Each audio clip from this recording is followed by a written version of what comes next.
I would say I started noticing the symptoms when I was like 21.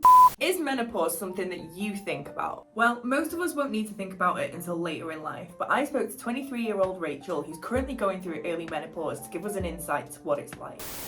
Tell me about your menopause story and how old were you when it started? Sure, I think it's only been really recently. Every early menopause story that I know of anyway is so different. Mine is obviously caused because of the cancer treatment that I've had. So I would say I started noticing the symptoms when I was like 21. It was really like a slow sort of process. I just thought, am I ill again? Because it was like mostly night sweats and stuff. Then I went to the doctor and they reminded me like, hey, you might be going through early menopause. I don't know if you remember. And I was like, oh, well, I was not focused on that part.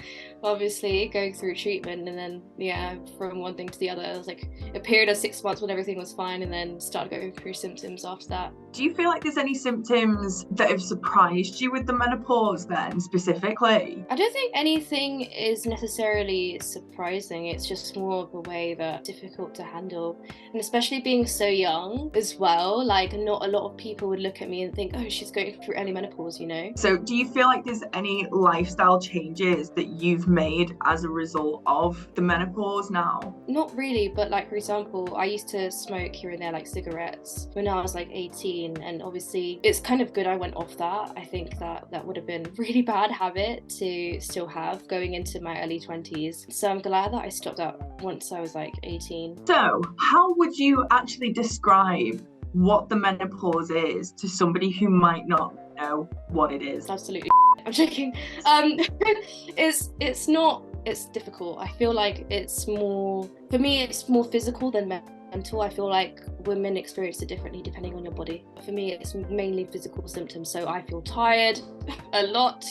I don't think I know anyone else my age that sleeps as much as me. And then also like my night sweats are pretty bad. And even though I'm now on HRT, so having estrogen, it's not really affected anything. So yeah, I'm just hoping that soon I get to have a high dosage of estrogen. I feel like that will be helpful. Are you able to explain to me what HRT is maybe supposed to do for you? I suppose to alleviate symptoms is what I've been told. And the thing is, it's more about like trial and error. So it's kind of similar to like antidepressants in that kind of way. So you might be started on like a small dose or some drug that's not actually going to work for you and your body, but they're trying to just figure out, like, you know, because everybody's different, you know, what your composition is, how much can you actually handle. Yeah, which I suppose is in itself its own journey alongside everything biologically that you're also going through as well, isn't it? Yeah, it literally is. I mean, I'm glad that I'm now on HRT because for a long time, like a year or something, I was not put on anything, and I'm like, I am struggling and I can't sleep. That's another thing. Sometimes it's really difficult to like fall asleep. Depends on what I'm doing during the day, but now it's easier, obviously, working and stuff. But yeah, before, I don't know why I just couldn't sleep for the longest time. I'd just, go to bed at like 9 and then like, why can't I sleep?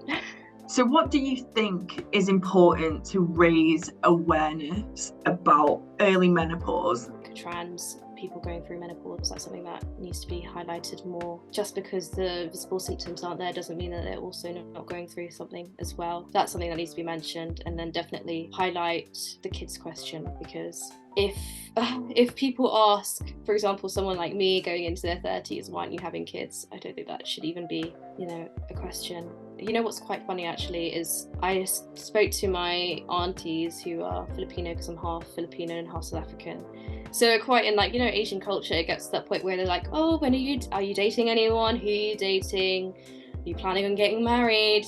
Even though like I'm still super young. I told them and I was like, I can't have kids in the future, and they were like, oh, don't worry, Rachel, like, the most successful women in the workplace tend to be ones that don't have kids.